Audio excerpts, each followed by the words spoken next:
Car सुशील वकील जी, Bharatiya Janata party ने अच्छा प्रदर्शन किया है, जम्मू रीजन में तो अच्छा प्रदर्शन किया है। कैसा देखते हैं आप इस प्रदर्शन को इस बार? इंडिया प्रदर्शन बहुत अच्छा किया, लेकिन ये 9 सीटें पर जो सेन लगाई नेशनल कॉन्फ्रेंस ने, उसने जम्मू कश्मीर का सारा जो है नक्शा ही चेंज कर दिया जी। अभी तो ये पूरे रिजल्ट आए नहीं। अगर ये 9 सीटें भी बीजेपी में इसमें 4, 5 या 6 5, 6 जाएगी तो नक्शा चेंज हो जाएगा। फिर एक चीज़ होगा कि दोनों में कांटे की टक्कर हो जाएगी, क्योंकि ऐसा चीज़ है कि 5 जो गवर्नर साहब नॉमिनेट करेंगे उनका वोट भी वैलिड रहेगा। ऊपर से जो ये इंडिपेंडेंट्स बहुत सारे आए हैं, वो उन्होंने पहले कहा था क्योंकि नहीं तो अब तो 5 का जो नॉमिनेटेड 5 होंगे उनका तो अब कोई फर्क नहीं पड़ रहा। काम करेंगे, हम अंडर इंडियन कॉन्स्टिट्यूशन काम करेंगे, लेकिन हम कश्मीरी लोगों की आवाज़ भी उठाते रहेंगे। इसलिए अभी वेट करना है कि जम्मू की जो 9 सीटें जो नेशनल कॉन्फ्रेंस की वो जा रही है, उनका फाइनल रिजल्ट क्या रहेगा। अब ये आपने जैसे रविंदर रैना जी की बात कर रहे थे अभी आप, रविंदर रैना जी को मेरे को लग रहा है कि ज़्यादा हद से ज़्यादा आत्मविश्वास बढ़ गया था। जो वो बार बार चला रहे थे, ये करेंगे वो करेंगे, हमारा ये होगा वो होगा, उसका उल्टा नतीजा निकला। अब बलदेव शर्मा जी ने जो वैष्णो माता की सीट है, पहली बार ये सीट डिलिमिटेशन के बाद ये कार्य आउट की गई। इस सीट पे बीजेपी का जीतना मुबारकबाद ही है। डॉक्टर अजय तिवारी, कि अगर जम्मू के रीजन में अभी थोड़ा और बीजेपी होती है। डॉक्टर अजय तिवारी, हरियाणा की अगर बात करें, किसी को ये उम्मीद नहीं थी, किसी को भी ये उम्मीद नहीं थी, और मैं तो यहाँ तक कह रहा हूँ कि भारतीय जनता पार्टी के नेताओं को भी शायद ये उम्मीद नहीं थी कि वहां पर इस तरह से रुझान आएंगे, जीतें मिलेंगी। सबसे पहले तो मैं आपके चैनल के दर्शकों को बहुत बहुत बधाई देता हूँ। भारतीय जनता पार्टी हैट्रिक लगा गई है और देश की 140 करोड़ की जनता के बीच में जिस लोगों ने वोट डालने का काम किया है इस पर्व में, वो बहुत महत्वपूर्ण व्यक्ति हैं, उनको बधाई। और जिन्होंने नहीं डाला आगे से डालने का प्रयास करें, ऐसा अपील करता हूँ। दूसरी बात, आपने देखा होगा कि हरियाणा के चुनाव में बिल्कुल नैरेटिव कांग्रेस की तरफ बन रहा था। चुनाव शुरू होने से स्टार्टिंग के समय से ही लोग ये कह रहे थे कि कांग्रेस की सरकार बनेगी, कांग्रेस की सरकार बनेगी, क्योंकि बीजेपी के लोगों ने मोदी के नाम पर चुनाव जीत करके काम नहीं किया है। लेकिन इस हवा को बहुत तेज नहीं दे पाने के कारण की वजह से आज जिस तरह से आप देखिए 2014 में 47 सीट भारतीय जनता पार्टी लेकर के सरकार बनाई। डॉक्टर तिवारी, मैं आऊंगा आपके पास। नायब सिंह सैनी कुछ कह रहे हैं, सुन लेते हैं। लोकप्रिय प्रधानमंत्री, विश्व के नेता आदरणीय नरेंद्र मोदी जी, ये पूरा का पूरा श्रेय मैं आदरणीय मोदी जी को देता हूँ। उनके आशीर्वाद से, उनकी गाइडलाइन के अंदर, उनकी जो नीतियाँ हैं, उन नीतियों के ऊपर हरियाणा के लोगों ने मोहर लगाई है। मैं हरियाणा की जनता का जहां दिल से धन्यवाद करता हूं, उनको प्रणाम करता हूं, वहीं आदरणीय प्रधानमंत्री जी के नेतृत्व में जो ये तीसरी बार हरियाणा की ऐतिहासिक जीत हुई है, इसके लिए भी मैं प्रधानमंत्री जी का धन्यवाद करता हूं। मैं अपनी उच्च लीडरशिप का धन्यवाद करता हूं। मैं हरियाणा के लाखों भारतीय जनता पार्टी के कार्यकर्ताओं का दिल से बहुत बहुत धन्यवाद करता हूं कि जिनकी कड़ी मेहनत और पसीना बहा करके उन्होंने इस ऐतिहासिक जीत का जो दिलवाई है, वो पूरे धन्यवाद के पात्र है। मैं पूरे हरियाणा के लोगों को दिल से बहुत बहुत धन्यवाद। कोहाना की जलेबी की फैक्ट्री, ये मैं बात अलग से करूँगा।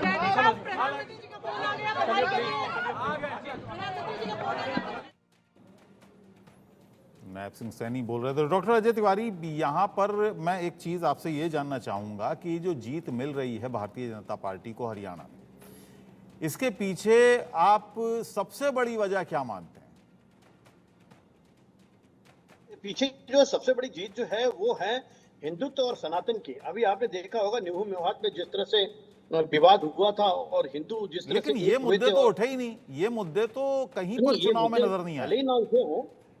ये मुद्दे भले ही ना उठे हों, लेकिन हरियाणा में जिस तरह से आरएसएस ने अपनी मेहनत की है और आरएसएस के दम पर जो भारतीय जनता पार्टी चुनाव लड़ती है, इसमें आप कहीं भी कह सकते हैं कि हिंदुत्व का एक अपना अलग अस्तित्व बना रहा है, जिसकी वजह से हरियाणा में यह सीट प्राप्त हुई है। अदरवाइज एंटी कंपेंसिंग तो इतनी ज्यादा थी कि चुनाव स्टार्ट होने से ही लोगों को लग रहा था कि कांग्रेस की सरकार बनेगी और निश्चित तौर से कांग्रेस की सरकार बनेगी। आपने शुरू में देखा होगा कि 8 बजे से लेकर के 10 बजे तक किन मुद्दों को लेकर थी सत्ता विरोधी लहर अगर थी तो किन मुद्दों को लेकर थी? हाँ, बिल्कुल ठीक कह रहे हैं आप। लेकिन इसमें सत्ता विरोधी जो लहर गई है, आप जसपा पार्टी की तरफ देखिए। अब जसपा पार्टी जो 10 सीट जीत करके आई थी और किसान आंदोलन में लोगों ने लोकल व्यक्ति के ऊपर कितना प्रहार किया है कि आज जसपा पार्टी को एक भी सीट नहीं दी। 1% वोट, 1.5% वोट मिले होंगे, मुश्किल से वोट अगर मिले होंगे तो। आज भारतीय जनता पार्टी और कांग्रेस में सीधी टक्कर हुई है। लगभग 40% वोट जो है भारतीय जनता पार्टी को और 39% वोट जो है वो कांग्रेस को मिले हैं। कांग्रेस कहीं ऐसा नहीं है कि बहुत कमजोर है, कांग्रेस ने बल्कि बढ़ोतरी की है। 30 सीट से आज अगर 37 सीट पे पहुंची है वो, तो निश्चित तौर से कांग्रेस ने अपनी बढ़ोतरी की है। नहीं, तो 34 पर आ गई है। हमारी टैली जो दिखा रही है वो 34 सीट दिखा रही है, कांग्रेस को 51 सीट भारतीय जनता पार्टी को हो गई है। अभी 1000-2000 के आंकड़े में हाँ, अभी 2-3 राउंड हैं बाकी, अभी 2-3 राउंड की काउंटिंग बाकी है। ऐसा नहीं कह सकते। हाँ, ये जरूर आप आश्वस्त हो जाइए कि भारतीय जनता पार्टी की सरकार बन रही है।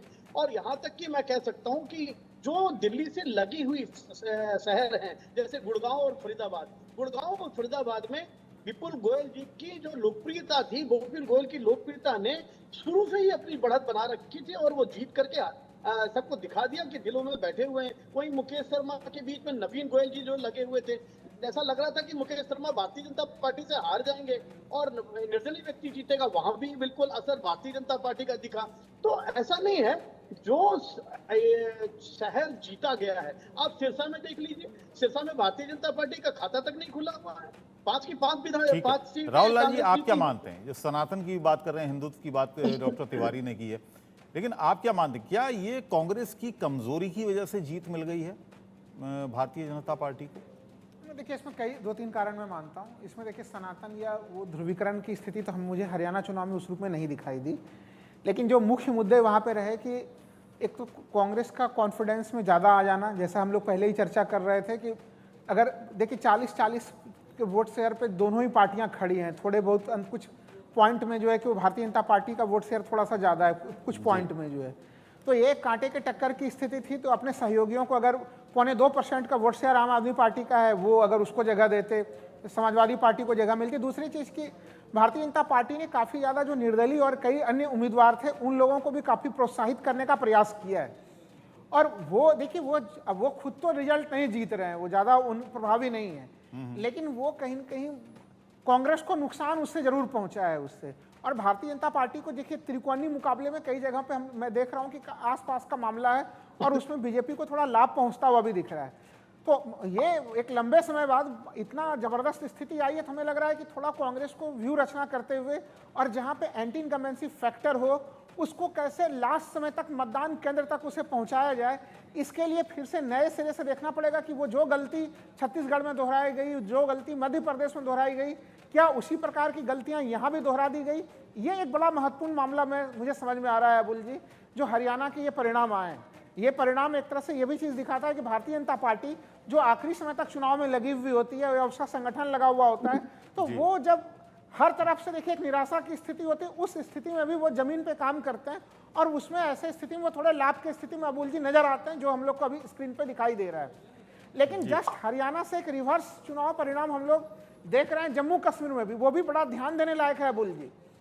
जो जम्मू कश्मीर सोचिए कि 370, 35 से तमाम तरह के मामलों से गुजरा, भारतीय जनता पार्टी बड़े बड़े उपलब्धियों का दावा करती हुई रही, लेकिन मैं कह रहा हूं कि कश्मीर घाटी को छोड़ दीजिए, भारतीय जनता पार्टी किसी सहयोगी दल के साथ नहीं थी।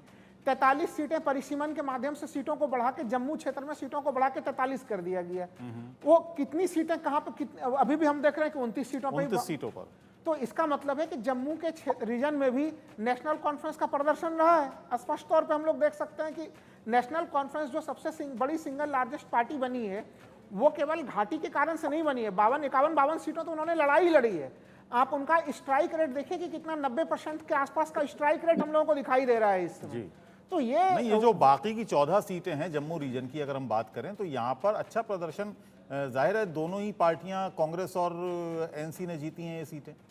मैं उसी तरफ मैं कह रहा हूँ कि देखिए बीजेपी ने तो घाटी में 47 में से 19 उम्मीदवार खड़े किए थे और उनको पता भी था कि अधिकांश जगह उनके जमानत जब्त होंगे, तो उनका फुल फोकस सीधे सीधे जम्मू में था। जम्मू में उनके पार्टी के जो अध्यक्ष हैं वो रविंद्र रैना, वो अपना चुनाव हार गए। तो बीजेपी के लिए जो एक चमक की स्थिति देखिए घाटी में वो है नहीं, और जम्मू में भी जिस चमक की उम्मीद वो कर रहे थे वो उन्हें नहीं प्राप्त हुआ। और हमें लग रहा है वहां पे जो नेशनल कॉन्फ्रेंस और कांग्रेस ने जो एक रणनीति बनाई कि पूर्ण राज्य के दर्जा के मामले को देखिए, नेशनल कॉन्फ्रेंस 370 पे खुल के बोलती हुई रही, कांग्रेस जो है वो पूर्ण राज्य के दर्जा के मामले को उठाती हुई रही। तो पूर्ण राज्य का दर्जा का मामला हमें लग रहा है कि कहीं न कहीं वो जम्मू क्षेत्र में भी लोगों को वो संदेश पहुंचाने में वो लाभ हुआ है। क्योंकि देखिए कोई क्यों चाहेगा अबुल जी कि उनका पूर्ण राज्य का दर्जा खत्म होकर वो कम से कम केंद्रशासित प्रदेश बन जाए। ठीक है राहुल जी, मनोहर लाल जी कुछ बोल रहे हैं, पूर्व मुख्यमंत्री हैं, केंद्रीय मंत्री मनोहर लाल जनता पार्टी ने हरियाणा में लगातार तीसरी बार सरकार बनाई। कांग्रेस पार्टी ने एक मुद्दा बनाया था, पहलवान, किसान और जवान, ये मुद्दा बना करके कांग्रेस पार्टी इस बार चुनाव में उतरी थी। आप क्या लगता है ये मुद्दा उनका चला नहीं? मुद्दा तो यही था। मुद्दा ये था कि हमने जितना हरियाणा के किसान के लिए, हरियाणा के जवान के लिए, हरियाणा के पहलवान के लिए किया है, कांग्रेस तो कर ही नहीं सकती है। और ये चीज़ लोगों को पता है। वो लोग किसी प्रकार की कोई बात करेंगे, वो जनता को जो सही बात है वही पसंद आएगी, जो गलत बात है पसंद नहीं आएगी। हमने किसानों के लिए भरपूर किया, बहुत काम किया है। इसलिए मैं तो आज इस समय इतना ही संक्षेप में कहना चाहूँगा कि जो चीज़ जनता ने महसूस की, कांग्रेस के भ्रम में नहीं आई है। यहाँ का लोकतंत्र, हरियाणा का लोकतंत्र बहुत ही परिपक्व है, जनता बड़ी परिपक्व है, और जनता ने एक हमारे कामों पर, मोदी जी की नीतियों पर एक मुहर लगाई है, और मैं इसका श्रेय जनता को देता हूँ, भारतीय जनता पार्टी के कार्यकर्ताओं को देता हूँ। सर, सारे चुनाव पूर्वानुमानों को धत्ता बताते हुए ये बड़ी जीत हुई है, क्या कहेंगे?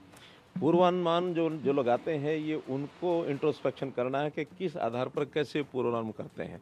पूर्वानुमान जो हैं वो जनता अपने मन की बात सबको बताती भी नहीं है, और जिस प्रकार के पूर्व अनुमान हैं बहुत बार पहले भी फेल हुए हैं, इस बार भी फेल हुए हैं, और थोड़ा सा गहराई में आप लोगों को जो भी करते हैं पूर्व अनुमान उनको करना चाहिए। क्या लगता है कांग्रेस कहाँ फेल हो गई? और ये कुछ तस्वीर